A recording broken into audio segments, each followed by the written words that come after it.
கர்த்தருக்கு ஸ்தோத்திரம். கர்த்தராகிய இயேசு கிறிஸ்துவின் நாமத்தினால உங்களை வாழ்த்துகிறேன். இன்னைக்கு நம்ம பார்க்க போகிற தலைப்பு என்ன தெரியுமா? என்றென்றும் நம்மை நடத்துகின்ற இயேசு கிறிஸ்து. ஆமாம், இதான் நம்ம பார்க்க போகிற தலைப்பு. இதுக்கு ஆதாரம் எடுத்த வசனம் எங்க இருக்குன்னு பார்த்தீங்கன்னா, சங்கீதம் 48:14. இந்த தேவன் என்றென்றைக்கும் உள்ள சதா காலங்களிலும் நம்முடைய தேவன் மரண பரிந்தும் நம்மை நடத்துவார். எவ்வளோ அழகான வார்த்தை இல்லையா? நீங்கள் நினைக்கலாம், நேற்று எங்கள் அம்மா அப்பா இருந்தாங்க, இன்னைக்கு யாருமே இல்லை, நாளைக்கு அப்போ சுத்தமாக என்னால் வாழவே முடியாதான்ட்டு உங்களுக்கு ஒரு நற்செய்தி சொல்லிட்டா. நம் தேவன் என்றென்றைக்கு நம்மோடு இருக்கிற தேவன், சதா காலங்களும் நம்முடைய தேவன், மரண பரிந்தும் நம்மை நடத்துவார். எவ்வளோ நல்ல தேவன் நம் தேவன் பார்த்தீங்களா? நீங்கள் யாரும் இல்லைன்னு கவலைப்படாதீங்க. நம் தேவன் நம்ம கூட இருக்காங்க. ஏசு கிறிஸ்து மரித்தார், உயிரோடு எழுந்திருக்காங்க, இன்றைக்கும் நம்ம கூட இருக்காங்க. அதனால்தான் வெளிப்பட்ட விசேஷம் 1:18 மரித்தேன், ஆனால் இதோ சதா காலங்களிலும் உயிரோடு இருக்கிறேன். ஆமேன், நான் மரணத்திற்கும் பாதாளத்திற்கும் ஒரே திறவுகோள்களை உடையவராக இருக்கிறேன்னு சொன்னாங்க. அப்போ என்னன்னா, சதா காலங்களும் உயிரோடு இருக்கிற தேவன்.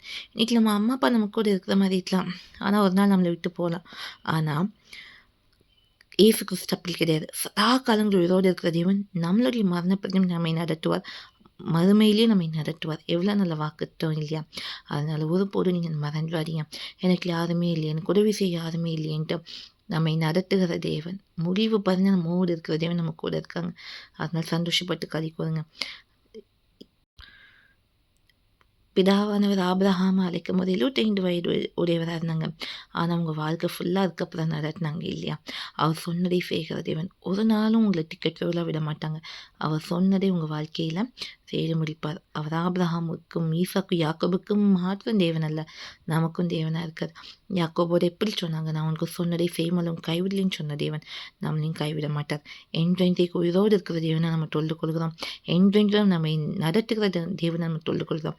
அதனால் சந்தோஷப்பட்டு களி கூறுங்க. உங்கள் வாழ்க்கையில் எல்லா காரியங்களும் நன்மைக்கு எதுவாக இருக்கும்.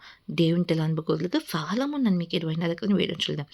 அதனால் கலங்காதீங்க, யாருமே இல்லைன்னு கலங்காதீங்க. சதா காலமும் உயிரோடு இருக்கிற தேவன் நம்ம கூட இருக்காங்க. சந்தோஷப்பட்டு களி கூறுங்க. வேதத்தை நல்லா வாசிங்க, தியானிங்க, செபிங்க. தேவ வழிநடத்தல் உங்கள் வாழ்க்கையில் காணப்படும். ஜெர்மன்லாமா எங்கள் அன்பன் பொருள் ஒப்பிடாவின் தருமையாக நாளுக்காக நெஞ்சப்பா, இந்நாள் நீ பேசின வார்த்தைகளுக்காக நன்றி. இந்த நாள் அப்பா எத்தனையோ பேர் கலங்கிட்டுலன்னு யாருமே இல்லைன்ட்டு ஏசப்பா, நீங்கள் கூட இருக்கீங்க. மரண பற்றி உங்களை நடத்துவீங்க, மறுமையிலும் நடத்துவீங்க. உங்களுடைய காலத்தில் எங்கள் எல்லாருடைய வாழ்க்கையை ஒப்பு கொடுக்குறோம். ஒருபோது எங்களை விட்டு விலகாதவன் எங்களோடு இருப்பதற்காக நன்றி. நாங்கள் நடக்க வேண்டிய வழி எங்களுக்கு காண்பீங்க. பிதாவின் சத்தத்தை நிறைவேற்றி உமக்கு சாட்சி இந்த பூமியில் வாழ உடைச்சிங்க. பர்சனல் ஆலையை எப்போது எங்கள் வாழ்க்கையில் காணப்பட உடைச்சிங்க. இதை பிள்ளைச்சியின் மகிமைப்படுவதற்காக நன்றி. பிதாவை சகல துடிக்கான மகிழ்ச்சி செலுத்தவை மீட்பதும் ரஷ்மை கிரேஸ்து நீர் என்று நாமத்தில் ஜபம் கன்வென்ஷனல் பிதாவே, ஆமேன். என்றென்றும் நடத்துகிற தேவன் நம்ம கூட உண்டு. என்றென்றைக்கு உயிரோடு இருக்கிற தேவன் நம்ம கூட உண்டு. அதனால் சந்தோஷப்பட்டு களி கூறுங்க. கர்த்தர் இன்னொரு வீடியோவில் உங்களை சந்திக்கிறேன்.